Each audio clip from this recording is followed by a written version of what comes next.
అదరగొట్టే కారం రంగు రుచి ఆచి కారం పొడి.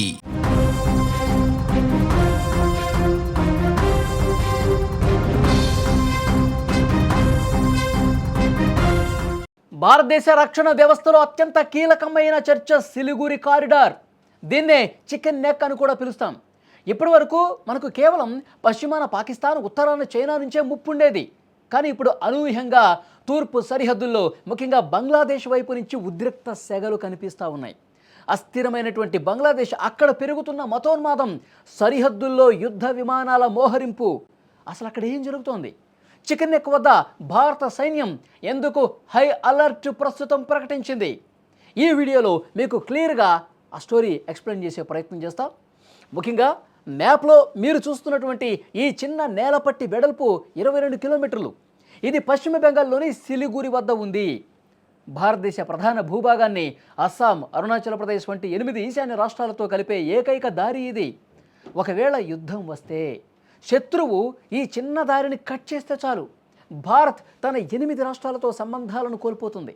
అందుకే దీన్ని చికెన్ నెక్ అంటాం.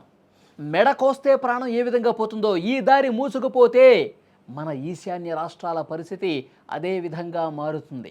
కేవలం ఆయుధాలే కాదు, బంగ్లాదేశ్లో ప్రస్తుతం నెలకొన్న రాజకీయ పరిస్థితులు తీవ్ర ఆందోళన కనిపిస్తోంది. షేక్ హసీనా ప్రభుత్వం పడిపోయిన తర్వాత అక్కడ తీవ్రవాద శక్తులు బలపడుతున్నాయన్న వార్త వస్తోంది. ఇటీవల ఒక హిందూ వ్యక్తిని చాలా దారుణంగా కొట్టి చంపటం భారతదేశంలో, ముఖ్యంగా త్రిపుర, అస్సాంలలో పెనునిప్పు రాజేసింది. అక్కడ మైనార్టీలపై దాడులు జరుగుతున్నా అంతర్జాతీయ సంస్థలు మౌనం వహించడంపై కేంద్ర ప్రభుత్వం కూడా అసహనం వ్యక్తం చేస్తోంది. బంగ్లాదేశ్ అస్థిరతలోకి జారుకుంటే ఆ ప్రభావం నేరుగా అసలు మొట్టమొదటిగా పడేది మన ఈశాన్య రాష్ట్రాల భద్రత మీదే. చాలా ఆందోళన కలిగిస్తున్నటువంటి విషయం. బంగ్లాదేశ్ తన వైమానిక దళం కోసం ఇప్పుడు కొత్తగా ఐరోపాకు చెందిన అత్యాధునిక యూరోఫైటర్ టైఫూన్ జెట్లను కొనుగోలు చేసింది. మన కారిడార్కు కేవలం 135 కిలోమీటర్ల దూరంలో లాల్ మోనిర్ హాట్ ఎయిర్ బేస్ను వారు మళ్ళీ యాక్టివేట్ చేస్తున్నారు. మనకి దగ్గరగా ఉన్నటువంటి ఎయిర్ బేస్ని వాళ్ళు యాక్టివేట్ చేస్తున్నారు.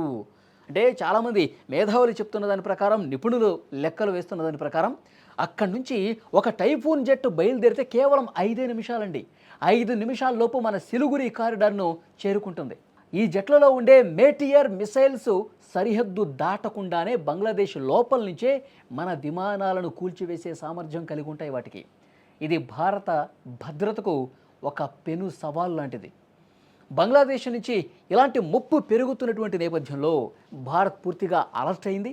ప్రధాని మోదీ స్వయంగా ఈ పరిస్థితిని గమనిస్తున్నారు. ఎందుకంటే వాళ్ళు అక్కడ ఏవైతే యుద్ధ విమానాలు కొనుగోలు చేయటం కావచ్చు, మనకి చాలా దగ్గరగా ఎయిర్ బేస్ని యాక్టివేట్ చేయటం కావచ్చు, అక్కడ జరుగుతున్నటువంటి అస్థిరత కావచ్చు, అక్కడ హిందువుల మీద జరుగుతున్న దాడులు కావచ్చు, ఇవన్నీ యుద్ధానికి కనిపిస్తూ ఉన్నాయా? యుద్ధ మేఘాలు కమ్ముకుంటున్నటువంటి పరిస్థితి ఉందా? ఇది చాలా ఆందోళన కలగజేస్తున్నటువంటి విషయం. మన హసిమారా ఎయిర్ బేస్ వద్ద రాఫేల్ యుద్ధ విమానాలు నిరంతరం పహారా కాస్తున్నాయి. వీటన్నింటికి మించి రష్యా నుంచి వచ్చిన S-400 ట్రయంఫ్ మిసైల్ సిస్టమ్ అక్కడ మోహరించబడింది. బంగ్లాదేశ్ గడ్డపై నుంచి శత్రు విమానం గాల్లోకి లేచిన క్షణమే మన రాడార్లు దానిని లాక్ చేసేస్తాయి. 400 కిలోమీటర్ల దూరం నుంచే శత్రువును మట్టి కరిపించే శక్తి మన దగ్గర ఉంది. ఒక్క మాట అయితే నిజం, యుద్ధానికి నియమాలు ఉండవు. భారత్ ఎప్పుడు కూడా శాంతిని కోరుకుంటుంది.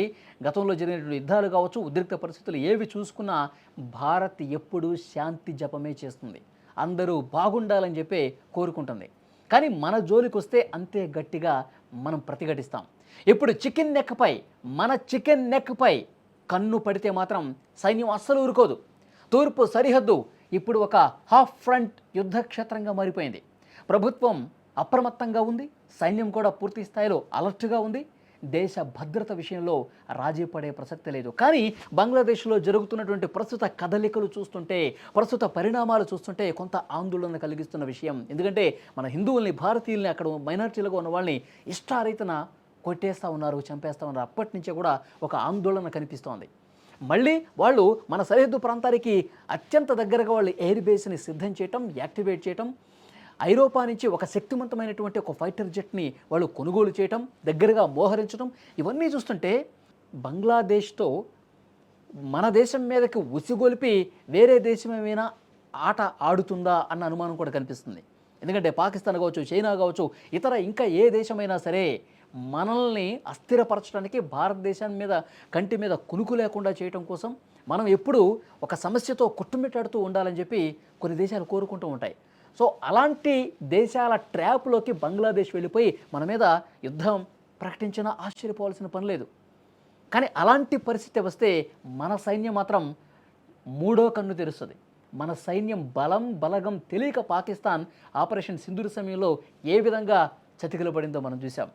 మళ్ళీ బంగ్లాదేశ్ అలాంటిది కోరి తెచ్చుకుంటుందన్న చూడాలి. సో భవిష్యత్ పరిణామాలు కొంత ఆందోళనకరమైన పరిస్థితులు కనిపిస్తున్నప్పటికీ మన సైన్యం మాత్రం చాలా షార్ప్గా డేగ కన్ను వేసి చూస్తోంది బంగ్లాదేశ్ కదలికలకు సంబంధించి.